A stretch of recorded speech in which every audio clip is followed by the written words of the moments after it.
लेकिन क्या सच में देश में अल्पसंख्यकों के पास अधिकार नहीं है? क्या अल्पसंख्यकों ने देश की अगुवाई नहीं की है? इस सवाल का जवाब यह है कि ऐसी बातें जो लोग कर रहे हैं वो भ्रम फैला है। भारत में सिखों की आबादी 1.7% के करीब है। सिख धर्म से आने वाले मनमोहन सिंह 10 साल तक भारत के प्राइम मिनिस्टर रहे। सिख धर्म से ही आने वाले ज्ञानी जैल सिंह 5 साल देश के राष्ट्रपति रहे। इस तरह अगर मुसलमानों की बात करें तो उनकी आबादी 14% के करीब है। मुस्लिम धर्म से आने वाले जाकिर हुसैन आज़ादी के 20 साल बाद ही राष्ट्रपति बन गए थे। इससे पहले वो 5 साल तक उपराष्ट्रपति रहे। फखरुद्दीन अली अहमद भी करीब 2.5 साल राष्ट्रपति रहे। एपीजे अब्दुल कलाम 5 साल राष्ट्रपति रहे। केरल के राज्यपाल मुस्लिम हैं। हामिद अंसारी उपराष्ट्रपति रहे। क्या क्या नहीं बोलते देश के खिलाफ, लेकिन उपराष्ट्रपति रहे, वो भी मुसलमान। भारत में पारसियों की आबादी सिर्फ 50,000 है, लेकिन इस धर्म से आने वाले सैम मानेकशॉ जब 1971 में आर्मी चीफ थे, तभी भारत ने पाकिस्तान पर सबसे बड़ी जीत दर्ज की थी। अल्पसंख्यकों के मामले में पारसी सबसे बड़े उदाहरण हैं, जिनकी संख्या लगातार कम भी हो रही है। इसलिए राष्ट्रवाद में आज के सवाल है कि ऋषि सुनक क्या सिर्फ बहाना है? असली निशाना हिंदू पीएम है। यहां नरेंद्र मोदी क्या असली निशाना है? गर्व के मौके पर विलाप, सेक्युलर गैंग की ये सनक क्यों? महबूबा चिदम्बरम के लिए मनमोहन और कलाम अल्पसंख्यक नहीं है क्या? ब्रिटेन में हिंदू पीएम बनते ही मोदी विरोधियों का एजेंडा सेट हो गया क्या? चर्चा करने के लिए शहजाद पूनावाला बीजेपी के प्रवक्ता हमारे साथ जुड़ रहे हैं। मौलाना वजाहत कासमी इस्लामिक स्कॉलर हमारे साथ हैं। विवेक बंसल कांग्रेस के नेता हमारे साथ जुड़ रहे हैं। आसिफ सोहेल राजनीतिक विश्लेषक हमारे साथ है। आप सभी का बहुत बहुत स्वागत है। विवेक भाई, आपसे शुरू कर रहा हूं। मनमोहन सिंह 10 साल प्राइम मिनिस्टर रहे, मुस्लिम राष्ट्रपति हमने देखे हैं, वाइस प्रेसिडेंट देखे हैं, और शशि थरूर खुद बता रहे हैं, एक पुराना बयान मैंने उनका चलाया जिसमें वो कह रहे हैं कि इटालियन मूल की सोनिया गांधी, कैथोलिक धर्म को मानने वाली सिख प्राइम मिनिस्टर, मुस्लिम राष्ट्रपति शपथ दिला रहे हैं। तो फिर आज ये क्यों भारत पर सवाल उठाया जा रहा है कि भारत में ऐसा संभव नहीं है जैसा ब्रिटेन में हो गया?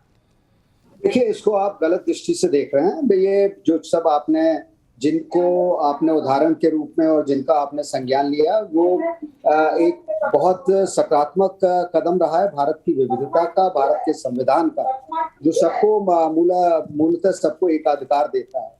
आप उसे गलत दृष्टि से देख रहे हैं। अगर उन्होंने ये कहा है तो आप उसकी गंभीरता, कहाँ वो बात जा रही है, उसको भी जरा, उसको कहीं इस तरीके से एनआरसी या सीए को लेकर मत सोचिए।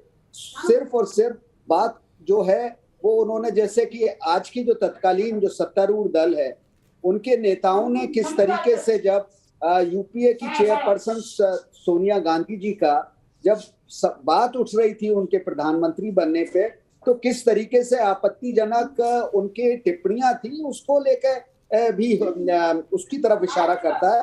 और देखिए, ये एक बहुत गर्व की बात है, कोई भी भारतीय मूल का प्रधानमंत्री अगर बना है ऐसे देश में जिसकी अगर 1215 के मैग्ना कार्टा को देखें तो सबसे ज्यादा प्राचीन लोकतंत्र उनका है।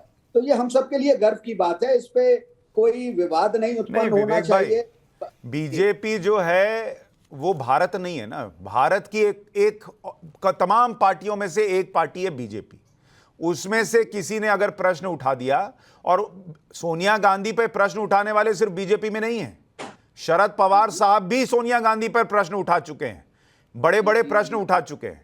तो मसला उसका नहीं है। लेकिन आज जो पी चिदम्बरम कह रहे हैं, शशि थरूर कह रहे हैं, वो भारत से प्रश्न पूछ रहे हैं, वो बीजेपी से प्रश्न नहीं पूछ रहे। कह रहे हैं कि क्या भारत में यह संभव है? मेरा प्रश्न यह है सर कि बीजेपी को कोसने के चक्कर में हम भारत में इतना शानदार जो इतिहास है उसको क्यों हम सवालों के कटघरे में खड़ा करें? बिल्कुल बिल्कुल, आपकी बात से मैं मूलतः सहमत हूं। फिर ये कहूंगा, भारत ने हमेशा, भारत के इतिहास को देखिए, भारत ने जो सहिष्णुता दिखाई है, आप वर्तमान सत्तारूढ़ दल को की विचारधारा को हटा दे तो भारत ने हमेशा सहिष्णुता और सबको गले लगाया है और सबको मौका दिया है। यही और उस लोग इन्होंने भी आरिफ मोहम्मद खान को बना रखा है गवर्नर, मुसलमान है सर। ये एक अपवाद है, ये एक अपवाद है। माफ कीजिएगा। अच्छा ठीक है, मैं एक रिएक्शन और ले लूं, फिर आपके पास आता हूं। आपने कम से कम माना कि शशि थरूर और पी चिदम्बरम जो कह रहे हैं उससे आप सहमत नहीं है, ये अच्छी बात है। शहजाद पूनावाला, उनका तर्क यह है कि आपकी सरकार ने भारत का जो गौरव था उसको नष्ट कर दिया। भारत के पास ये था लेकिन आपने छीन लिया, और अब जो माहौल है उसकी बात कर रहे हैं पी चिदम्बरम और शशि थरूर। सुशांत जी, आप अगर कहीं शादी में गए होंगे तो एक नाराज फूफा होता है शादियों में।